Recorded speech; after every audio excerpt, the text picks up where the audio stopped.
It's wonderful to see you. I'm really excited to be here tonight and this week of Purim, spend a little time prepping, looking at Esther, a character we know so well.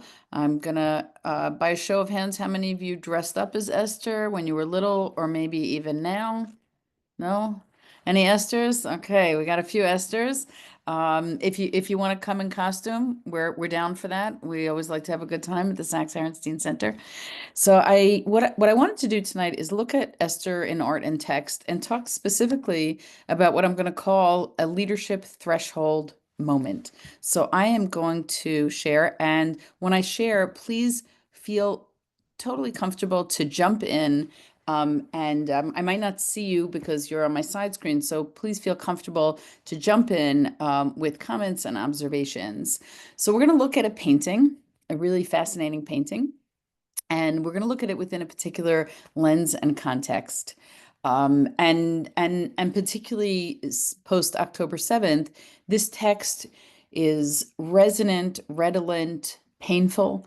And I've called it the first recorded and documented expression of anti-Semitism from Esther 3:8, where Haman designates us as different, an am mufurad and mufuzar, a scattered diasporic nation, spread throughout other countries, a nationality that is not like other nations, does not observe the king's law, and therefore is not worthy of existence. And there's a lot of jumps there that are made, but but Ahasuerus bought it. So what I want to look at is our heroine of the story, and it's always good to look at a heroine, and I want to do it within the framework of something that the novelist Justina Chen said. There must be a few times in life when you stand at a precipice of a decision, when you know there will forever be a before and an after. I think many of us have had experiences where we said there was a before and an after. I was one way, before this happened, and one way after. Certainly, as a nation, post October 7th, we were a nation before and a nation after. Certain things will always be the same, and other things will be profoundly different. But we're going to look at it in the lifespan of one person, and that is Esther, and we'll do it initially in through the lens of this painting. So this is a painting by Sandro Botticelli, and it was done in the 15th century, and it was part of a paneled set of marriage chests that was given as a gift to a bride and groom. The other was called the Triumph of Mordecai, and given as a pair. This is not something you can buy at Bed Bath and Beyond.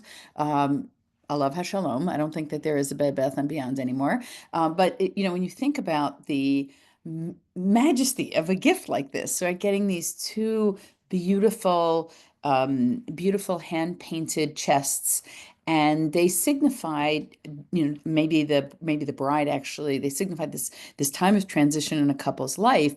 Maybe the face of Esther was the face of this bride, and there's a lot of compositions of Esther. I wrote my dissertation on Esther, and maybe I will talk a little bit about some of that work. But I wrote a book on Esther for Koren in the Maggid series, and actually I think I have the only ugly Esther ever on my cover. There are many, many beautiful depictions of Esther, many things that we could look at, and they're typical compositions of her as well. One typical composition of Esther is Esther at her toilet, Esther sort of grooming herself for meeting with the king, which was an opportunity for an artist to show his technical skill, brocades and jewels, and the flow of garments and lace. There are ways that an artist can show off, and painting that scene certainly was one. Esther, which was part of the flyer for this series, Esther pointing to Haman. That moment of revelation is a popular scene. You can imagine everyone gasping, and that's a fun scene. And there's also, based on apocryphal literature, that Esther fainted in the presence of King Ahasuerus. There are many depictions of her fainting with this entourage of a lot of people. I want to point out a few things that are different about this Esther because I've never seen a compositional choice like this. Esther is standing outside of Ahasuerus's castle, his palace. It's a painting of her alone. The Megillah is a very, very noisy place. People aren't alone there. There's loads of company. There are courtiers everywhere. There seems to be always someone in the room. The only real scene that depicts anyone partially alone is Ahasuerus when he wakes up in the middle of the night. He doesn't think there's anyone else in the chamber. Haman surprises him, and it gives Ahasuerus a glimpse into Haman's megalomania. What Haman really wants is to usurp the throne. But otherwise, um, other people are a feature of courtier life. You don't get dressed by yourself. You don't eat by yourself. You don't take, you don't even manage, as we know with Achashverosh and Vashti, you don't even manage your personal affairs by yourself. So this depiction of Esther, we could call it something else, and no, I'm not sure anyone would think that this was Esther. There aren't the typical signposts of who she is. And I'd love for you to unmute and tell me anything else, or feel free to cascade in the chat. I can't quite see it yet, but feel free to unmute and tell me what you're seeing in this depiction, which might be unusual, or a small detail that bears recognition. She's on the outside looking in, and also her palm is up as though she's acknowledging something or somebody that we can't see. Hmm. Wendy, may I say how delightful it is to hear your voice? Thank Um, you. And yours. so here's Esther pointing upwards. Let's use that, as sort of this heavenly sign that she's in some way entering. There's a lot of horizontals and verticals in this picture. If we were to cut it in quadrants, which would be a typical, you'd see Esther is really smack in the middle, and she's pointing upwards, maybe as an indication that although she's going into this home of the king, that she really believes in the King of Kings, and that's who her ultimate authority is. So she's standing outside with her finger pointed upward. Others,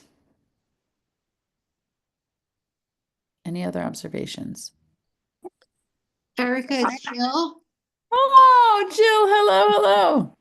I mean, I get the feeling that she might be pregnant.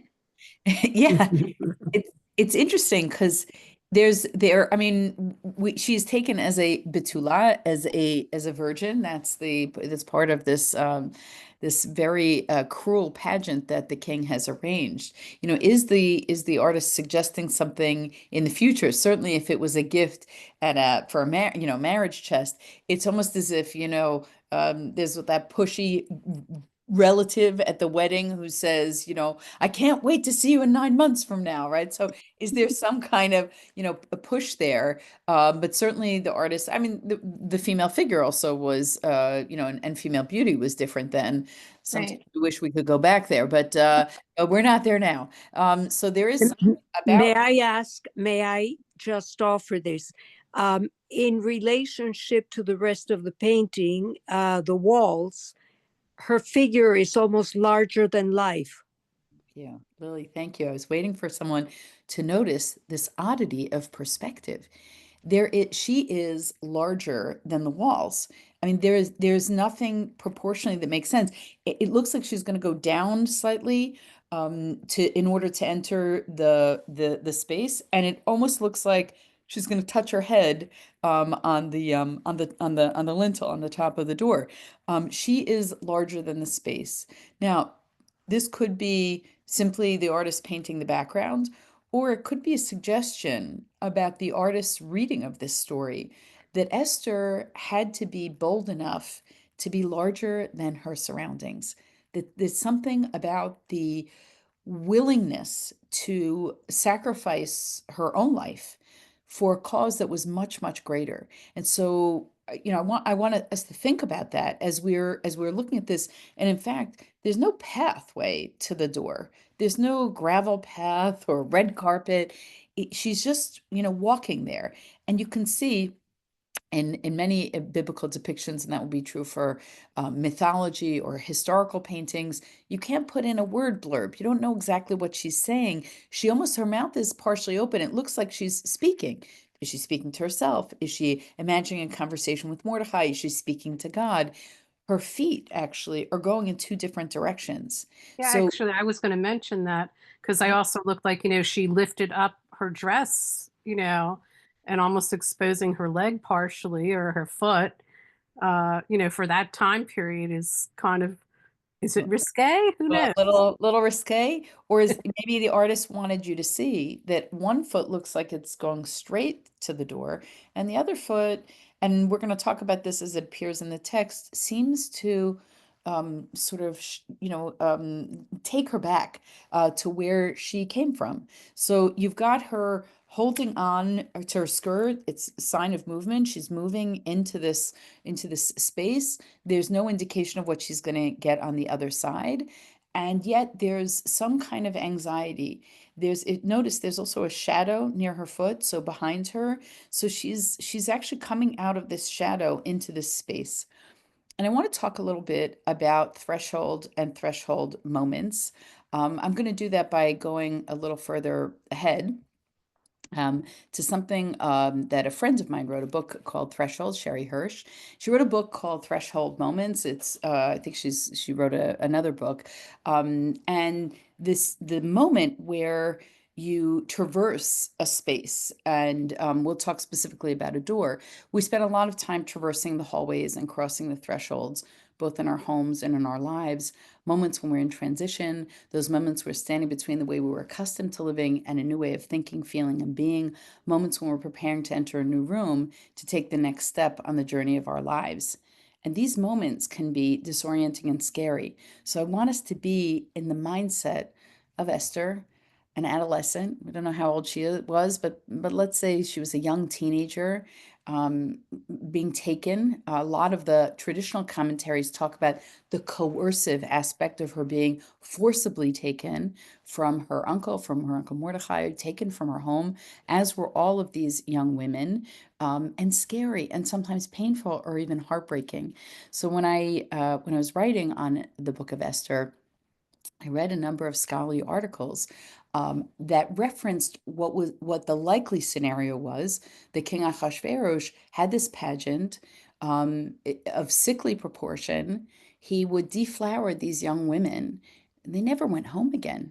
And so one in particular who actually set this story in play form, it's been staged for operas, plays, comedies, but she actually set this scene of what it was like for these young women to know, and their families, crying and saying, on the one hand, you think, oh, that's wonderful, you win this pageant, it's the jackpot, you set this young woman up for life.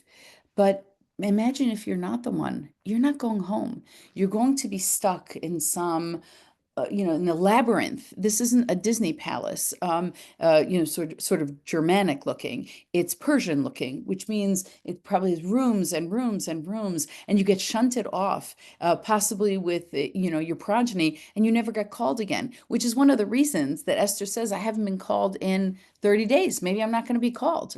Maybe the king's no longer interested in me." And so, from Esther's standpoint, when we start thinking about the frightening aspect of this threshold moment for her, of going into this scenario, and the brutality, the male brutality of it, and then possibly never coming back home. So other times it can be exciting and hopeful and filled with possibility. Why do some of us struggle to cross while others don't? Living our life requires us to move from room to room. And once we do, we're able to see that all the vicissitudes and changes that happen in our lives are not mistakes. But I really appreciate, I'm going to go back up, to now look at this painting in light of this text, and this observation about threshold moments, and think about what a threshold is. Anyone want to take a guess? A threshold in Hebrew is a petach. It's sort of that piece on the door that is in between, right? The liminal space. It's really it signifies not inside or outside, but standing at the at a place that is neither here nor there. Anyone know the first appearance of Petach in the Torah?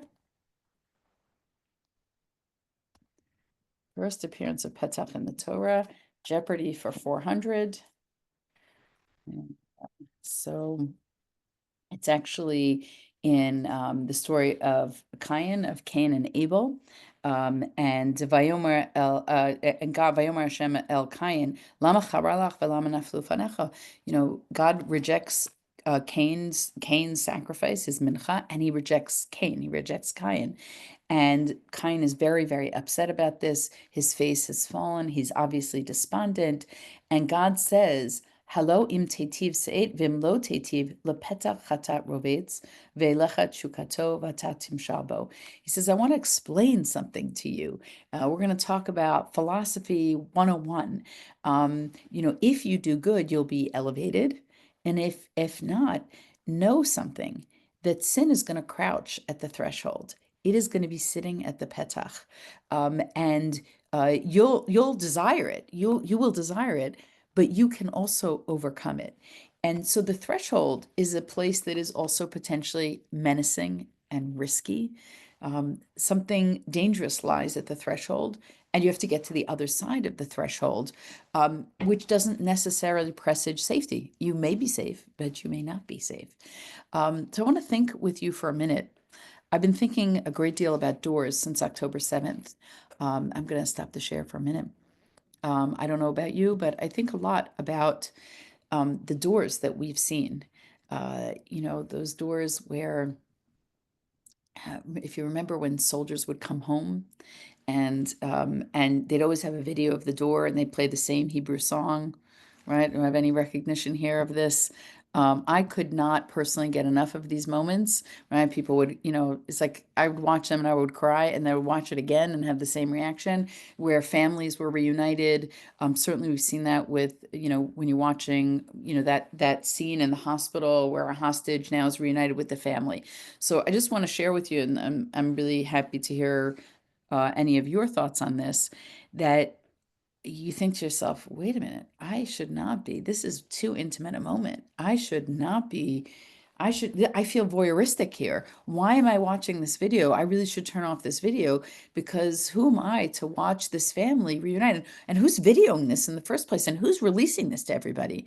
But then the other side of me says, no, I'm going to watch this again and again, because when you've been in this tension and you've been davening and praying and saying Tehillim and trying to get people back, and then there's this sense that the reunion is our reunion as well as a people, that we're part of it. And so I think again about this moment, and the moment of anxiety, because on the one hand, reuniting with your family after you've been in Lebanon or Gaza for weeks or months, there's something very special about it. But we also know now, by virtue of psychologists and those who've come back and spoken about it, it's not always easy for Chayalim to return home after what they've seen. It's not easy for people who in various service positions to go through an experience and then come back whole and reunite and go back to normal life. So what's on the other side of the door is hard. And I wanted to think with you, some of you who've studied with me before may have heard me talk about this, the anxiety of approach, a door that you just don't want to go through. Anyone want to share a door that you just don't want to go through? There's an anxiety, you don't know what's going to be on the other side. Shiftman, young Shiftman women, I feel an answer. I feel something's going on there. Feel free to unmute and share with me, only if you want to. I was scared before I turned 13 of becoming a teenager, because it was like, this is so scary. I'm going to be in high school. What's going to happen? Everything is going to be so different. And how did you do? I think you did fine.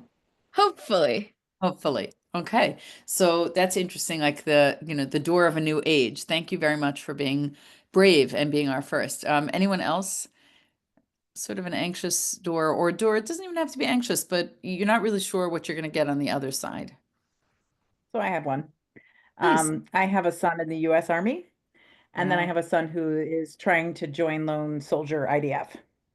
And it's a very interesting place to be. Like I have no control over either situation, what they might end up in, what they might not end up in, who they come back as. Are they whole mentally? Are they whole physically?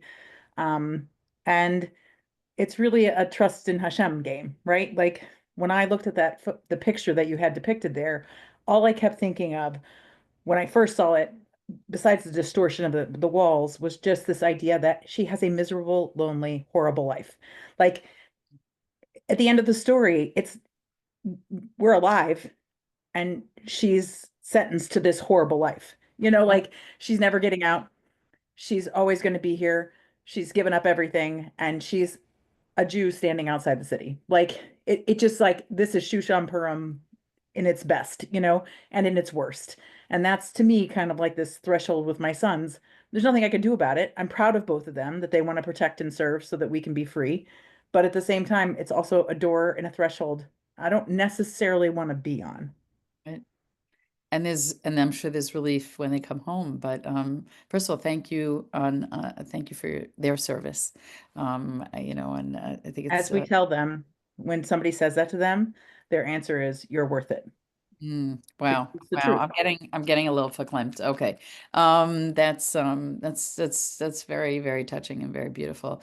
I think, I think, I think because we hear the story read so quickly, even though we hear it read twice, and even though we hear it read annually, we don't actually really sit and think about what it meant to be Esther, what it was to give that up. I read Gore Vidal's novel Xerxes. It was the first time I really understood through fiction this portrait of power and vulnerability, and the harem and what a harem is, and we sort of have a, I don't know, an Aladdin type view, a genie out of a bottle.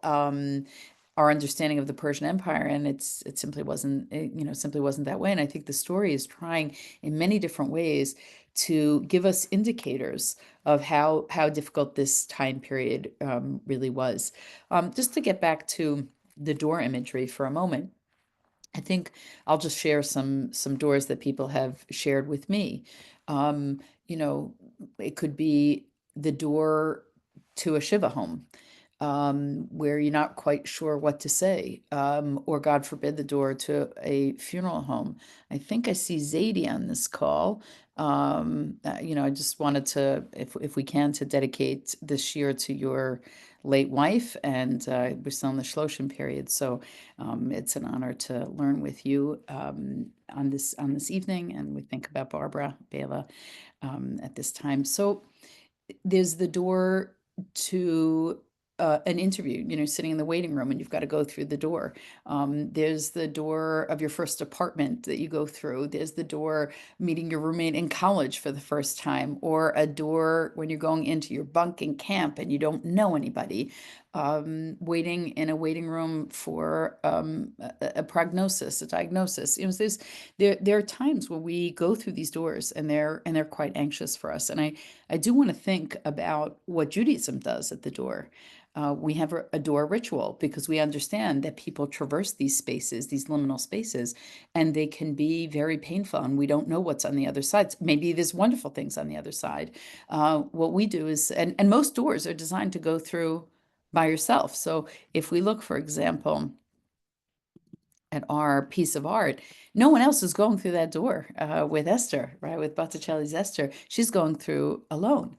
But she's not alone, of course. I mean, maybe in this depiction, but in our Jewish homes, we put up a mezuzah, and it has a shin, and which is Shaddai, God is protector. It has the first paragraph of Shema, which is really the mission statement of the Jewish people.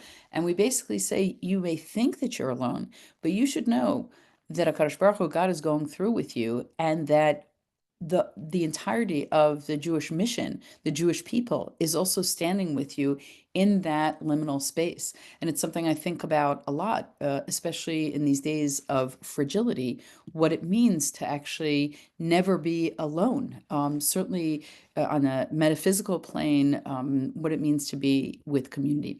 So I want to actually deepen our understanding of Esther and this threshold moment by looking at the way that she's introduced Even if we've read this text loads of times before, here you have it in the Hebrew and in the English. So I'll just read a little bit in the Hebrew, and if you'd like to follow in Hebrew or English, it's on the screen. Ish Yehudi haya b'Shushan habira, u'shmo Mordechai ben Yair ben Shimei ben Kish ish Yemini.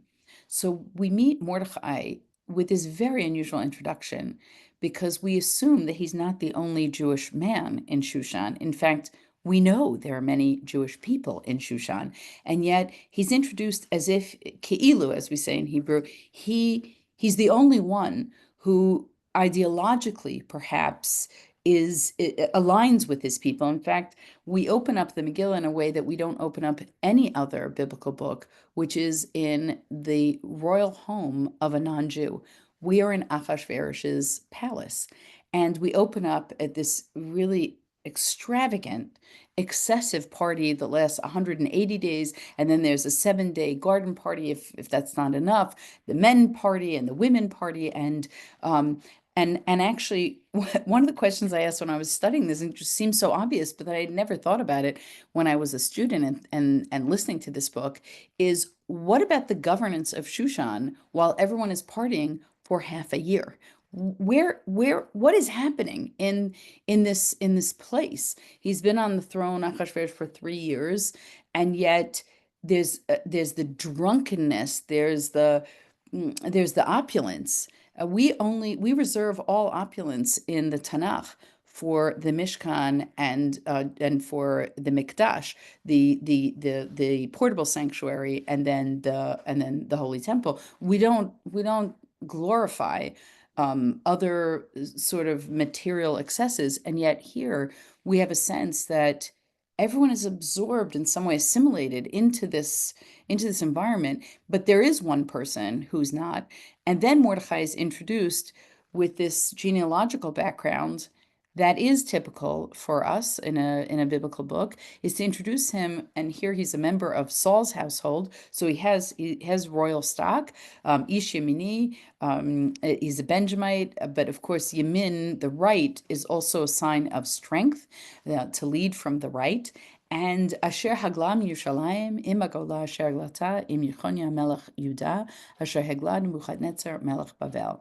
So we have the word late word in biblical scholarship, a word that's repeated for emphasis. And here in 4 different declensions, we have the term Gola, right? He is an exile. And he's introduced as an exile. We have a lot of locations here, right? We have Jerusalem, and we have Bavel, and we have a sense that this person is defined through his exilic experience. So, for example, if I meet you and I say, hi, I'm Erica and I'm an exile, what I'm saying to you in my very introduction is, I don't belong here. Sometimes I'll greet a Yeshiva University student who's come back from Israel, or someone, I'll say, welcome home, and they'll say, I'm not home. And what they're trying to tell you is, I need you to know something about me. Something has changed about me. I am ideologically, my heart is somewhere else. My body is here, but my heart is somewhere else. Or someone like the poet Pablo Neruda, who often introduced himself, was known as an exile. Or the Dalai Lama, the Tibetan community that is exiled in China.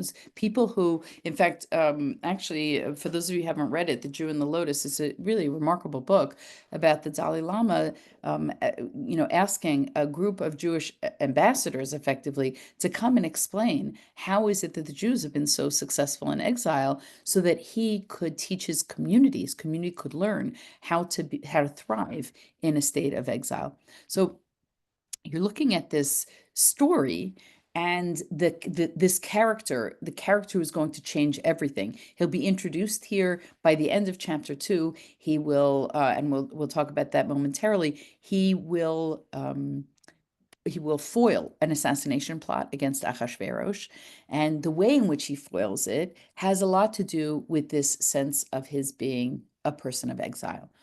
He is always, it's beautifully staged, Esther. You sort of have a sense when you're going from one space to another, internally and also externally. And he's almost always at the Shar HaMelech, at the gate of the king. So even when he is paraded around in chapter 6 by Haman, and you think he's achieved this remarkable status, the status of the Jews hasn't changed. They're still consigned to annihilation. And he ends up the chapter, he just goes straight back to the Shar HaMelech. He's not in the internal chamber. He is at this liminal space, right? This petach, really. When you think about a gate, you're not inside a gate, you're not outside of a gate. And more than that, he's able, it signifies the status of someone in exile. And I think Jewish status generally, certainly in the diaspora, is that we have an insider-outsider status.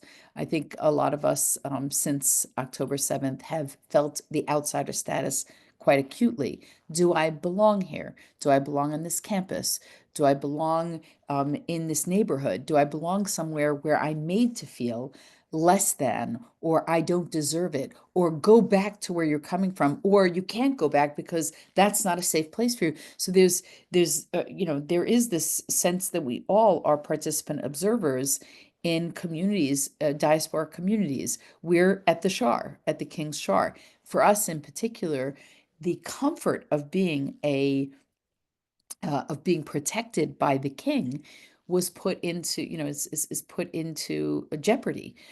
We generally we weren't citizens. We were servi cameri. We paid a lot of taxes to kings for certain protections. Taxes play a role in this story as well. And yet, even with that heavy taxation, as long as Haman was willing to, have his 10,000 talents of silver cover the cost of the taxes we weren't paying, he was willing to pay that in order to put us to the sword. And in this household, Vayi Omen et Hadassah hi Esther. Hadassah, Esther is introduced as Hadassah. She does not go by the name Hadassah ever again in the Megillah. This is not called the Book of Hadassah; it's called the Book of Esther. And she is a bat doda. She is the niece. And here we also have, even though she is a native of Shushan, there's a piece of information about her which is similar to Mordechai's exilic background. Ki ein la av ve'em.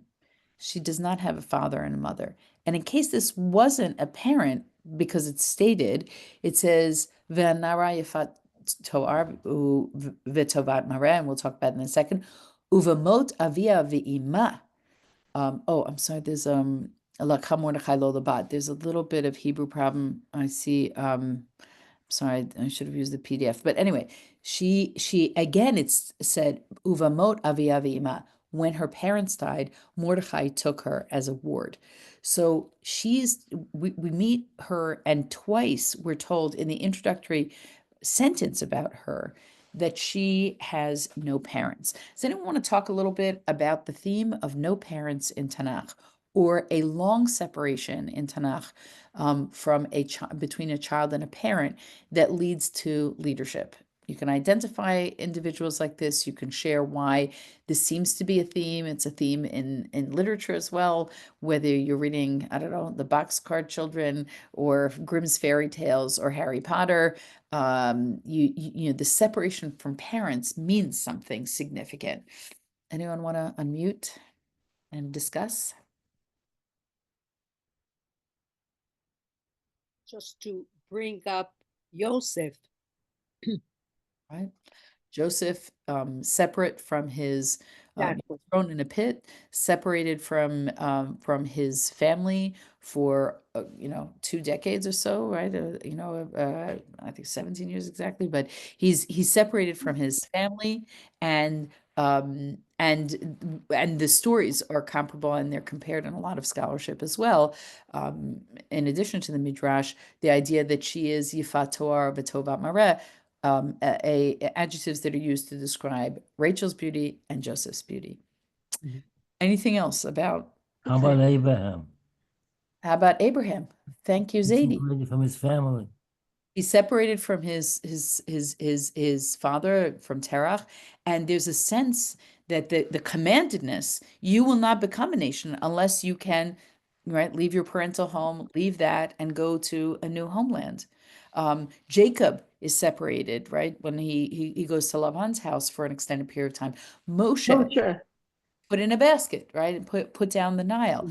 So now I'm not saying we do a lot of leadership development at YU. We never say to any of our undergraduate or our graduate students, you need to leave your parents for a serious period of time so that you can become, a true leader. What is the and in the Joseph Campbell sort of arc of leadership, this idea of being separated from one's home for an extended period of time, whether you're on, like a Homeric journey, you're separated. What's the leadership growth there that takes place?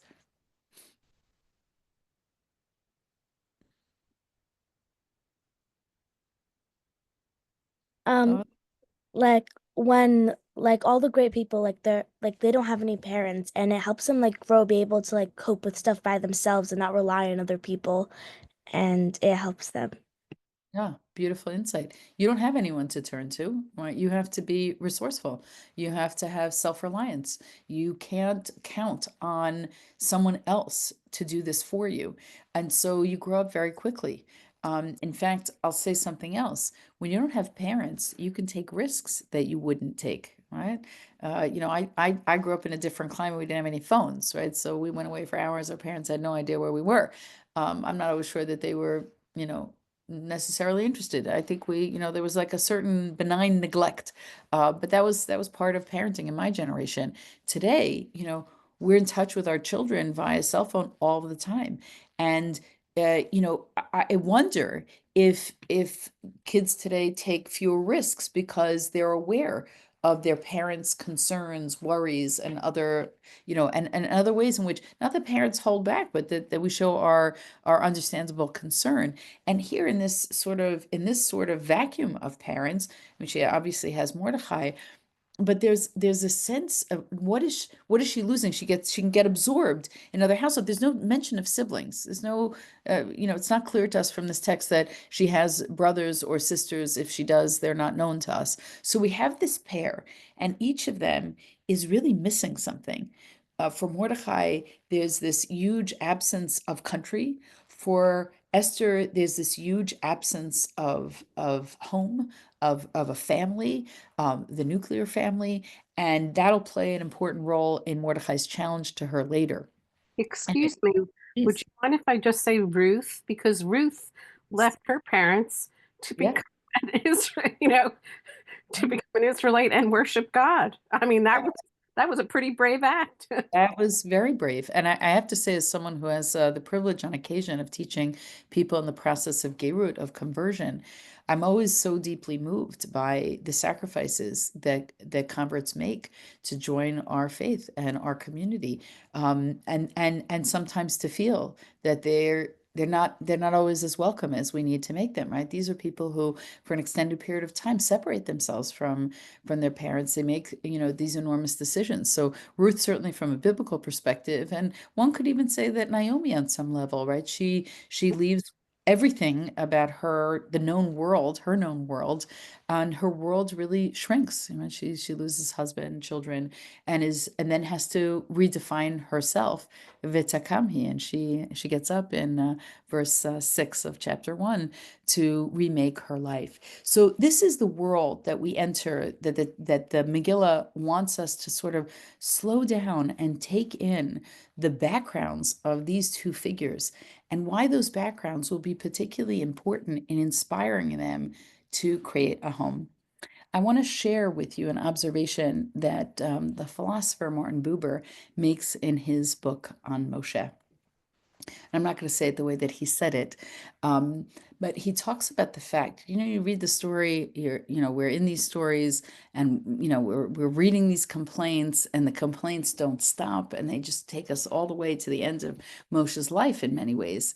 And, he describes the fact that Moshe had this very destabilizing experience as an infant, right? Being, cut off from his family, and then a fugitive, right, in Pharaoh's palace, and then a fugitive in Midian. He names his child Gershom ki geraiti be'eretz Nachriah. This is an experience of alienation, and he names his child after it. And he says only a person who feels such dislocation from home would put up with all the conflict in order to get to a homeland. And I think it's a very profound thing that when people lose so much, they're also willing to lose pieces of themselves in order to create this greater wholeness. And I think that Mordecai and Esther take so many risks because maybe there's nothing else to lose in a certain way. You've lost the thing that is most foundational to your life, whether it's your country and your people, or whether it's your parents. So let's take a look at another sort of, we'll call it another shar moment, another liminal moment. This is Esther right in the beginning of Perek Dalet of chapter 4. Mordechai yada et kol asher na'asa v'yikra Mordechai begadav v'yilbash sak ve'efer v'yetzei b'toch ha'er v'yizak za'aka gdola umara. Mordecai understood. He knew everything that was going to happen. How did he know? We don't know, but we assume if he's in the gate of the king and he knew about Bigtan and Teresh, then he had his ear to the wall. He heard people conversing, going in and out of the palace walls, and he understood what happened between Haman and Achashverosh, the deal that they made, and the consequences of that deal. And Mordecai rips his clothes. Now, clothing is a very important feature of courtier stories in Tanakh, of which Esther and Daniel, some people put Moshe in this category, Mordechai, Yosef. These are characters, biblical characters who function in a royal non-Jewish court. And I'm not going to say a secular court, there's nothing secular about it. And Mordechai here in the ripping of the garments, which you could rush by and say, "Oh, he ripped his garments." That's what we do when we hear of of the death of someone. You tear kriya, you rip a garment. But here, there's something much more powerful, I think, that's at stake here. Mordechai is making a statement. Betoch ha'ir, right in the middle of the city, he's making a statement about his identity. Clothing in the apocryphal text of Esther plays an even bigger role than it plays in our book. This notion of what you dress in different, how you dress in different circumstances, and in a certain way, the garments are what reveal and conceal who you really are. Yosef was able to conceal himself from his brothers because he had his external, right? Because some people say it's because he had a beard or he didn't have a beard, or the clothing that he wore a mask. His brothers didn't recognize him. Certainly, his brothers weren't expecting him. But clothing clothing reveals and conceals and betrays. So the word begud, beged, clothing also means to betray. So the clothing betrays us, but it also signifies our most genuine self. And here, Mordecai, in tearing the clothing, is actually saying something. The novelist A.B. Yoshua came to Washington. I live in a suburb of Washington. He came to be on Ted Koppel's Nightline, and he was talking about Jewish identity. He said that for Jews in the diaspora, you can take on and take off Jewish identity as if it were a garment. He's talking about certain shallow aspects of identity. Maybe you take off a kippah, you don't wear a Magen David, you don't wear any outer signs of your Jewishness, and you can quote unquote pass. He said Israelis can't do that, right? They pay taxes in a country, they serve in an army in a country, their language, everything about their identity is deep and cannot be simply removed. Anyway, this caused such an unbelievable stir. I don't know if any of you on the screen remember this. Natan Sharansky wrote an op-ed about it. It was in all the Jewish papers, and A.B. Yoshua apologized. And then some months later, he went to France and he gave the same talk. He didn't mean the apology. He meant what he said. Is our identity something as shallow as a piece of clothing that we put on? And here you see v'zakzak hagadola umara. Everything about him, the way he looked, his intonation, his voice was bitter and in a state of mourning. And then vayavo ad lifnei shar melech. He came to the gate of the king, this place where he'd been so many times before, but not in this clothing. Ki ein lavo el shar hamelech b'levush sak. You cannot go to the king's gate in your sackcloth. U'b'chol medina u'medina makom asher davar hamelech v'dato magia Evel gadol liyudim v'tzom uvechi umisped sak ve'efer yatsua l'rabim. Now, this is a picture, and again, because I think that this book is different post October 7th, at least it is for me. Not different, but the intensity of the reading of it and the moment, I feel it less in this sort of comedic sense in which we read it in shul, and more about the story that I think it's really telling us about diasporic life and its dangers. But you think about being in shul and finding out about October 7th, the tzom and the bechi and the misped. It was this sense of this constant eulogizing, the constant funerals, the constant sense of death. Yatsua l'rabim. It's been a pervasive collective experience. And yet Esther's is totally far away. V'tavono na'arot Esther. How does she find out? She doesn't find out herself. She finds out, who knows? She's probably shunted somewhere in that harem far away. And her maidens who have, who maybe traverse other thresholds come to tell her, V'yagidula v'tchalchal hamalka ma'od. And she gets very, very upset when she hears. Why is she upset? V'tishlach bagadim la'albish et Mordechai u'lasir sako me'alav. She's not upset because she hears about what's happening to the Jews. She's saying, my uncle can't dress this way. He'll be killed. He needs new clothes. I'm going to send him new clothes. Velo kibel. But Mordechai did not accept.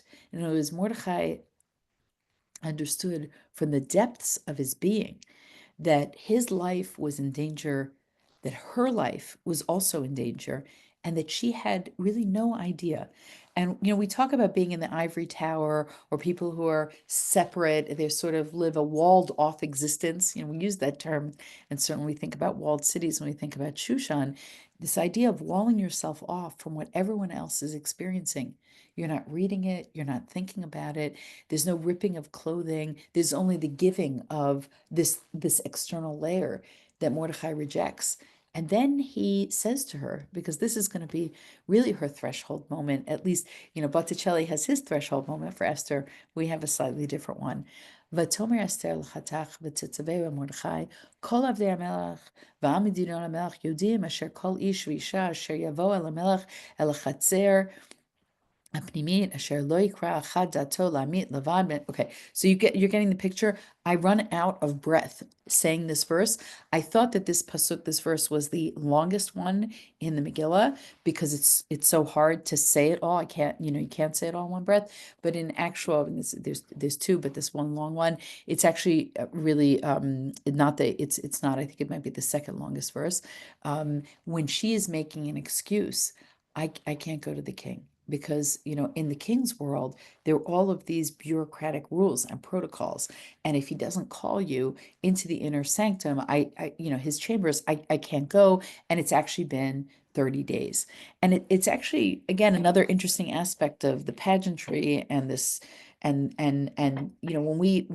when Esther is chosen, there's a big party. He makes a big party and he gives a tax remission to everyone. But he didn't really mean that big party or maybe he meant it at the time, but then he moved on. He hadn't called her for 30 days. I'm sure there were other women that he called. So Esther herself probably is experiencing now this very strange sense of ownerlessness. She doesn't know where she belongs. She has left her uncle, the shelter of her uncle. She's left her people. She's left where she lives. She's crossed over that gate into this king's home. And she thought she had a life as a queen. And then suddenly she herself disappears from the story. And when she's explaining to Mordechai why she cannot defend her people, she initially is, again, just like the clothing. She's sort of stuck, a young person stuck in a world, a universe that has its own rules, and she dare not break them. But then Mordechai says to her, we read this every year. I call it the destiny moment. And I think about all the destiny moments in our lives, right? As Julia Chen said, like Justine Chen says, there's a before and an after, and you're not going to be the same person. So Mordechai says, Vayomar Mordechai lashiv el Esther, again, spoken through an intermediary, and the intermediaries signal the distance between them and between her and her people. Al tidami benafshech lemale beit hamelech mikol Yehudim. Don't think that you can escape. She didn't escape into the palace, right? She was coerced. She was taken. But at this moment, he uses this term, lehemalet, to escape, in the Beit HaMelech from all, the fate of all the Jews.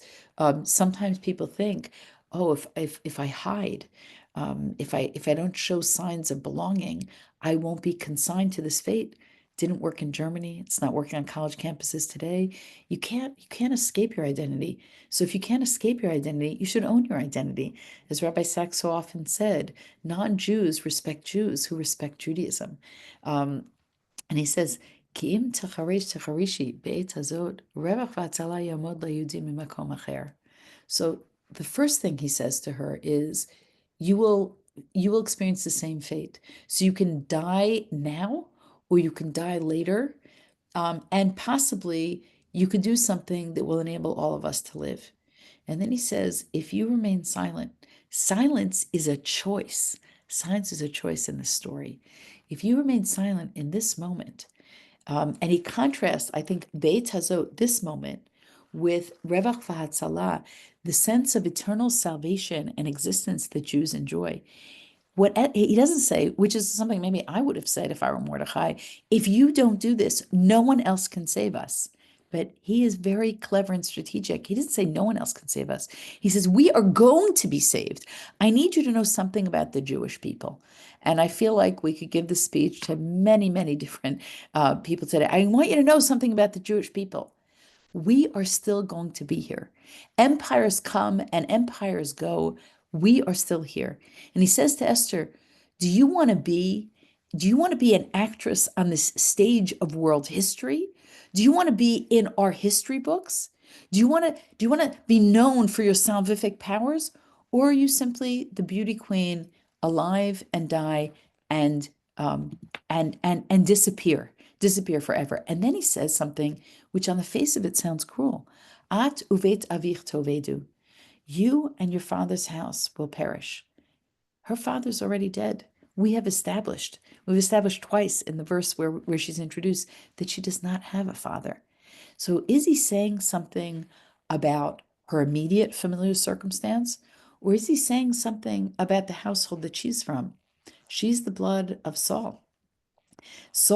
She has a chance to redeem her family history because Saul, as we know from our Haftorah this past week in Parshat Zachor, and then the accompanying Haftorah, this notion of the Amalekites, King Agag, that Saul never defeated, only Shmuel defeated. You have a chance to redeem the your ancestry, the mistake that was made by your ancestors. You can redeem it right now. Umiodea, the fourth thing he says, how do you know that you haven't gotten here? He got the Malchut, he got to this point of leadership for this very moment.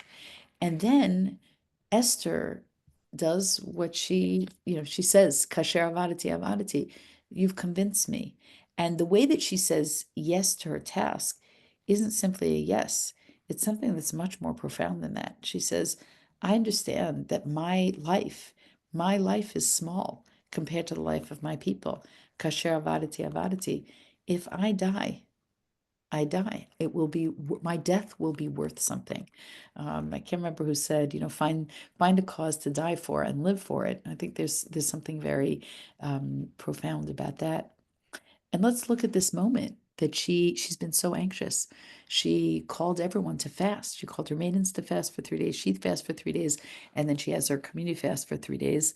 I worked on a commentary on Esther from the 16th century, and learned a lot about the Converso community and the fact that they saw Esther as their heroine. She managed to maintain her identity in hiding until the point where she could truly reveal it. And there was a tradition among Conversos to fast for 3 days in Esther's honor. So V'tilbash Esther Malchut, Esther dresses a different way, right? Different way from her uncle. She understands now this sort of disguise, the actress that she has to play. V'tamod b'chatzer Beit HaMelech. And here she is at a threshold moment again. She's in the Beit HaMelech HaPnimit. She's right in the internal, in the inside chamber. Nochach Beit HaMelech. So she's sort of catty corner. V'Hamelech Yoshev al Kisei Malchuto. He's sitting on his throne, pontificating, ruling, judging, adjudicating, whatever he's doing. Bebeit HaMalchut Nochach Petach HaBayit. Look at all of these indicators of space, right? Nochach, Petach HaBayit. And it was all of these threshold places. He's sitting and she wants to get his attention. And at some point, I don't know how long she was standing there. Vayhi kechrot hamelech et Esther malka omedet b'chatzer nasachem beinav yoshet hamelech Esther et sharbit hazahav. And all of the anxiety, the 3 days of anxiety that she thought, that's it, my life is over. And what does he say to her? Malach Esther malka uma bakashatech ad chatzi malchut v'yinaten lach. I'll give you up to half of the kingdom. She could never imagine such a response. And sometimes I think that when we stand, I'm going to stop the share. When we stand at a moment, a liminal moment, a before and after, when we know that once we do this, we'll never be the same. We make a decision about the next steps in our lives, to get married, to stay in a relationship, to leave a relationship, to take a job, to leave a job, to retire. There's all these moments across the lifespan. We know that we anticipate. There's a lot of anticipatory anxiety. And then somehow things work out. That sometimes things are better, and sometimes the conditions of our success were really reliant upon our leaning in to the threshold moment. And I just want to, as we conclude, and wish you a very happy Purim, and a happy Purim, for everyone. That by the time we get to Purim, may all of our hostages be freed, and our soldiers home to celebrate and read this story, not as if it's the story of our lives today, but as if it's the story of ancient history, and think a little bit about Esther and Mordechai and the sacrifices they've made to keep our people whole, the absences that they filled with us as a people. Because when they stood at liminal moments, at the shar, at the petach, they were able to actually cross that threshold, and in heroic ways that saved our people. Thanks so much. Thank you. Thank you, Erica. Thank you. Thank you so much. Take care. Thank you. See you. Good to see you. What are you gonna say, Deb? Hi, Zadie.